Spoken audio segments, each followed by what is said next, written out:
Okay, so are you ready to dive into something uh, pretty wild? Always up for a good deep dive. Okay, well, this one is about fate and free will and maybe even love itself. It's all about a story called the Stardust Letters, and it's going to make you think. Yeah, Stardust Letters.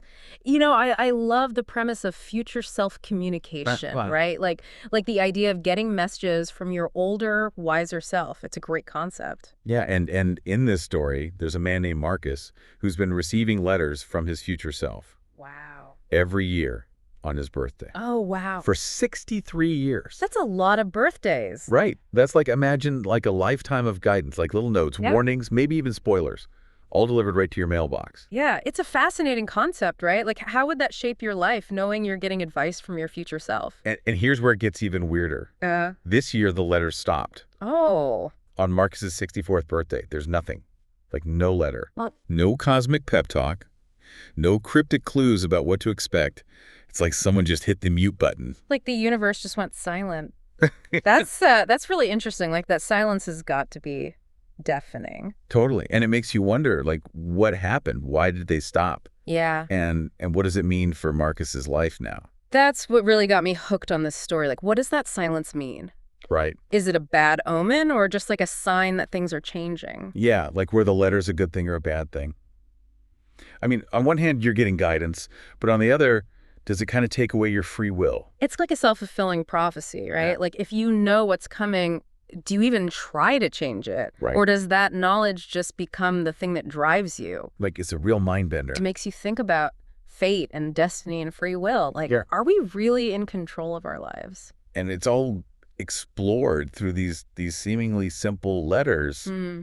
We don't get to read like the whole text of every letter. Yeah. But from what we see, they're not like detailed instructions or anything. They're more like nudges, Yeah. little whispers of guidance. Gentle pushes in a certain direction. Exactly. Like there's this one example where a letter warns Marcus about an icy patch back in '82. And it makes you wonder, like, would he have slipped and fallen if he hadn't gotten that warning? Hmm. Or did the letter itself make him extra careful that day, Oh, wow. like fulfilling its own prophecy? That's trippy. Right. So is that why the letter stopped? To give him back control? Maybe. Or maybe something bad is about to happen and his future self couldn't bring himself to tell him. Like a cosmic spoiler alert. Or maybe he's in some kind of witness protection program for time travelers and they had to cut off all communication. Okay, now you're just messing with me. I know, but it's fun to speculate. It is. But seriously, that silence is what really intrigues me. Me too. I mean, maybe it's a test. Oh, what do you mean? Like maybe Marcus has graduated Graduated from what? from needing those cosmic cheat sheets. Oh, okay. Maybe it's a sign that he's finally ready to make his own choices. Like he's learned all he can from his future self, and now it's his turn to figure things out on his own. Exactly. He's got all that wisdom. It's time to put it to the test. And it's interesting that this shift happens when Marcus visits the city observatory, like a place of wonder and exploration, right? Yeah, like he's looking to the stars for answers. Yeah. And that's where he meets Iris, Oh, yeah, Iris. this young woman who's wrestling with a big life decision. Composer or accountant. Right. Follow her heart or follow a more practical path. A dilemma we all face at some point in our lives, right? Absolutely. It's about figuring out who you are and what you want. And it's interesting that Marcus, who's been getting guidance for so long, now seems drawn to someone who's lost. It's almost like he sees himself in her, Like he recognizes that need for direction. and maybe he feels compelled to help her find her way, like passing on the torch or something. But the question is, how did he know to write to her? Like, what led him to this specific young woman at this specific moment? It's like there's some kind of cosmic connection between them. Like they were meant to cross paths. But we'll get into that more after the book. Right, because there's another element to this story you haven't even touched on yet. Love. Exactly. And it's not just romantic love, but something deeper, something that connects all the characters in this story in ways we couldn't have imagined. And that's where things get really interesting. So stay tuned. It's almost like he's being given a chance to use all that wisdom he's gained over the years. Yeah, instead of getting guidance, now he's got to give it. Right. And Iris, she's facing that classic dilemma, passion versus practicality. Should she follow her dream of being a composer or take the safe route and become an accountant? It's a tough choice. A lot of people struggle with that. Do you listen to your heart or your head? Yeah. And it's easy to get stuck. right? Like you're frozen by indecision. Oh, absolutely. In psychology, they call that decision paralysis. Decision paralysis. I like that. I've definitely been there. Yeah, when you've got so many options, you end up doing nothing. Exactly. And in a way, Marcus has had all his big decisions made for him, right? Mm. Like he's always had those letters guiding him. You'd think he'd be immune to this kind of uncertainty. You'd think so, wouldn't you? But I think that's what makes the story so interesting. Like, even with all that foreknowledge, he's still human. Yeah. He still struggles with doubt and fear. Right. Like those letters, they might have taken away some of the stress of decision making, but maybe they also robbed him of something. You're thinking maybe they took away some of the joy of discovery. Exactly. Like maybe he knew certain things were going to happen, even good things, but it wasn't the same without that element of surprise. Yeah, it's like imagine knowing you're going to win the lottery but not being excited about it because you knew it all along. That's a good point. Like you still get the money, but you'd miss out on that rush of excitement. Yeah. And maybe that's part of what the silence of the letters means. It's like the universe saying, okay, you've had enough spoilers, now go out and really experience life. It's like a graduation ceremony for fate. I like that. And maybe that's why he goes to the observatory. It's like he's looking for a different kind of guidance. A more universal kind. Exactly. Like he needs to connect with something bigger than himself. And that's where he sees Iris, right? This young woman struggling with her path. Composer or accountant. Follow her dreams or play it safe. It's like she's a reflection of a younger Marcus. And it's interesting how Marcus, who's been on the receiving end of guidance for so long now, feels this urge to help someone else, Like he's become the cosmic paperboy. passing on the torch. But the question is, how did he know to write to her? What made him choose this particular young woman at this particular moment?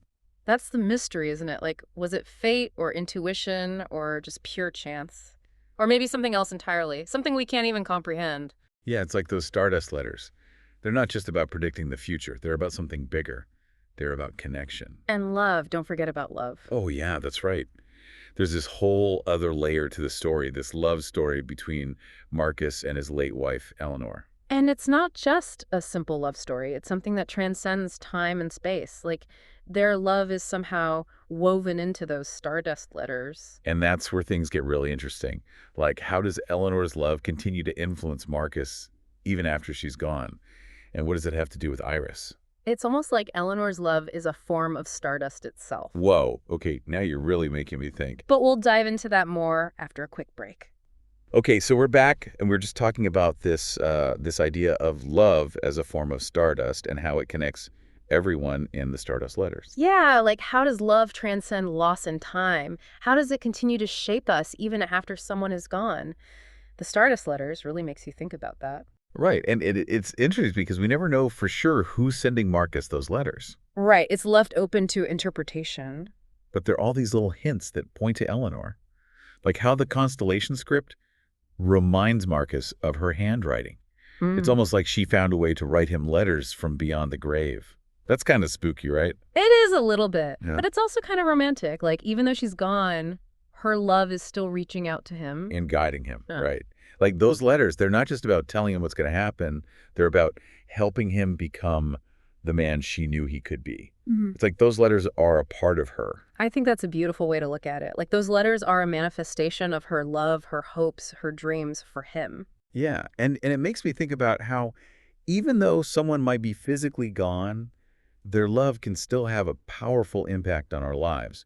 You know, in psychology, there's this idea called attachment theory, which says that our early attachments, especially with our caregivers, shape our relationships and our ability to connect with others throughout our lives. And even though Eleanor is gone, her love continues to influence Marcus. It's still shaping him. It's like those Stardust Letters are a physical representation of that invisible thread that connects them. Yeah, it's like a reminder that even in death, love can find a way. And it's not just about romantic love, right? It's about all kinds of love. The love between parents and children, the love between friends, the love for humanity. It's all part of this cosmic tapestry that connects us all. And it's constantly evolving, transforming, finding new ways to express itself, just like those Stardust Letters. Yeah, they're like little sparks of love and wisdom scattered across time and space. And remember that final scene where Iris receives Marcus's letter? Oh. And her smile is described as mirroring Eleanor's. It's like this beautiful echo. It is. It's like a full circle moment. Like the love that Eleanor gave to Marcus is now being passed on to Iris. It's almost like the universe is saying, look, love never dies. It just finds new ways to shine. I love that. And it makes you wonder if maybe those Stardust letters weren't really sent by Marcus's future self after all. Maybe they were orchestrated by something bigger, something that wanted to ensure that love would continue to flow, to connect people across generations. Like some kind of cosmic matchmaker. Maybe. Or maybe it's simpler than that. Maybe it's just love itself, finding a way to express itself, to remind us that even in the face of loss and uncertainty, there's this incredible power of connection that binds us all. So what do you think? What guides us in life? Is it fate? Free will? Or something else entirely? Something like love? That's a question we all have to answer for ourselves. But I think the Stardust Letters offers a beautiful possibility. A possibility that love, in all its forms, is the most powerful force in the universe. A force that can transcend time and space, grief and loss. A force that can guide us, inspire us, and ultimately connect us all. And maybe that's the biggest takeaway from the Stardust Letters. We all have the potential to become senders of stardust, to share our love, our wisdom, our experiences with others, to leave our mark on the world in a way that ripples outward, touching lives in ways we may never fully comprehend. And who knows, maybe that's how we create our own constellations, not in the sky, but in the hearts of those we love.